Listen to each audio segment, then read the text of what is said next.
शुरू हो गया, फिर काटते हाथ में गदा लेकर मेरे काले पे बनता है, लाल पे खत्म हो और जाता उस है। तेज को निर्मूल कर रहा है जो तेज मुझे जलाने के लिए आ रहा है।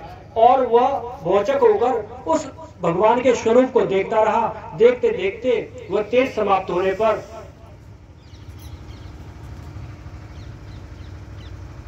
वह जो अंगूठे भर का पुरुष था वहीं पर अंतर ध्यान हो गया।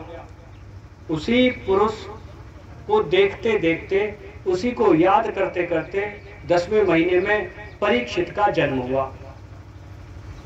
परीक्षित का जन्म होने पर महाराज युधिष्ठिर ने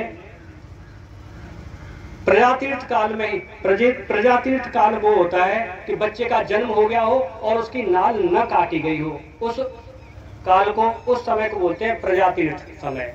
उस समय में ही युधिष्ठिर ने बहुत सारे ब्राह्मणों को बुलाकर दान आदि उनको दिए और उन ब्राह्मणों से कहा कि हे ब्राह्मण देवताओं, अब इसकी कुंडली देकर यह बताओ कि क्या ये बालक मेरे वंश के पवित्र कीर्ति राजाओं का अनुसरण करेगा या इसके आचरण कुछ और होंगे।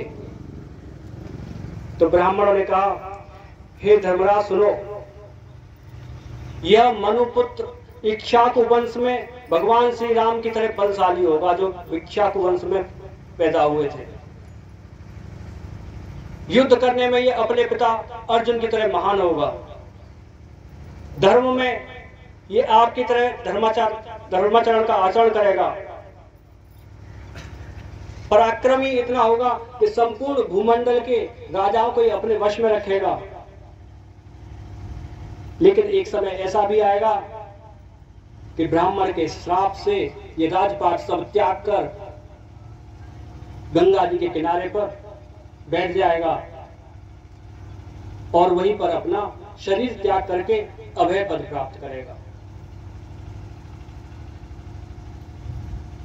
युधिष्ठिर चूंकि समदर्शी थे, उन्हें वो समझ गए कि विधि का ऐसा ही विधान होगा।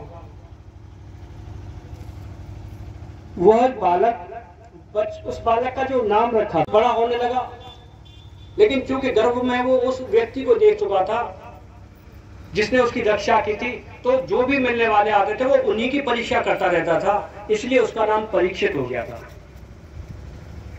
तो परीक्षित दिनों दिन बढ़ने लगा।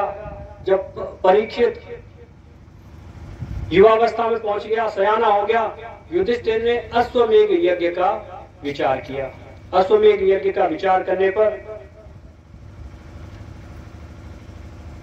क्योंकि उनके पास में उस समय धन नहीं था, इसलिए उन्होंने अपने भाइयों से कहा कि तुम चारों दिशाओं में जाओ और धन लेकर आओ। श्री कृष्ण अंतर्यामी है, उन्होंने युधिष्ठिर के भाइयों को बता दिया कि आप लोग उत्तर दिशा में जाओ, वहां पे राजा मरुत ने ब्राह्मणों को इतना दान दिया है कि वो उस दान को ले भी नहीं जा सके अपने साथ में। बहुत सारा धन पड़ा हुआ है और जो त्यागा हुआ धन होता है उस पर राजा का अधिकार होता है। वह धन लेके आओ, उसी धन से अश्वमेध यज्ञ करो।